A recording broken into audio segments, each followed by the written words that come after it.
have two major goals in mind in designing this website. Our first goal is to empower educators with enough confidence to allow bring your own devices in their classroom. We do this by providing enough information that they can use in their specific classrooms. Our second goal is to help administrators and policymakers by providing them the basic information about school-wide bring your own device implementation policy. This video is specifically introducing why we think bring your own device can be beneficial in our classrooms and to provide some helpful tips for novice teachers. Some of our team members have done flipped classrooms in high school and found out that if we allow bring your own devices in classroom, teachers can provide web quests, simulations, real-world problems, and other endless student-centered learning opportunities along with managing behavior with behavioral management apps. Teachers become more productive as online formative assessment is very quick, fair, and consistent. Moreover, teachers do not need to bring school library devices, which means they do not need to waste their time to sign in and sign out the devices.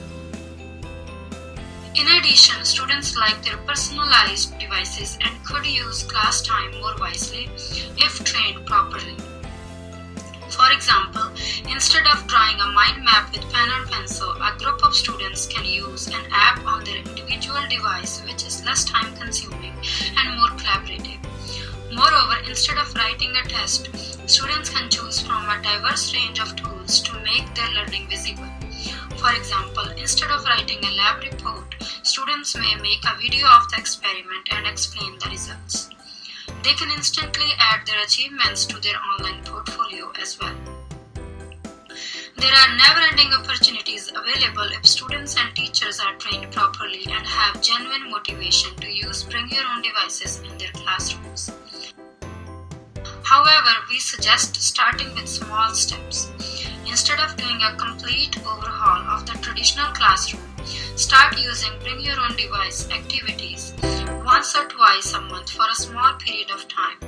Along the way, keep fixing the bring your own device policy and collaborate with other like-minded educators online or in your school until you're confident with your own bring your own device policy. We have also provided some examples here to introduce bring your own devices in your classroom. For example, you can ask your students what can they do with bring your own devices if they are allowed to bring them in school and how can they ensure digital safety.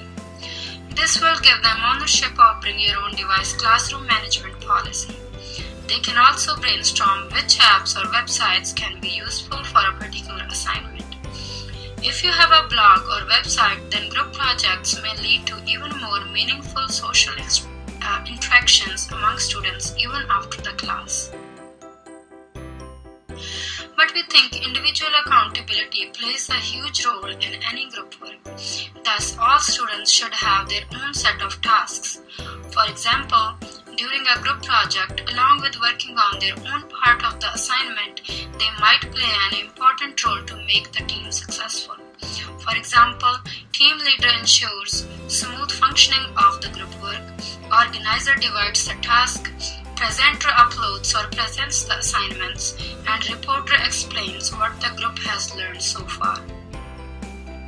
And while doing this group work, not only students will excel in their group projects, they may also learn many leadership qualities and how to be good digital citizens. For in-depth information about digital citizenship, a possible instructional cycle appropriate in a bring your own device learning environment, a sample lesson plan on electricity, bring your own device apps for each component of sample lesson plan, assessment with bring your own devices, and classroom management with bring your own device, please click on the links given at the bottom of each page. Thanks for watching.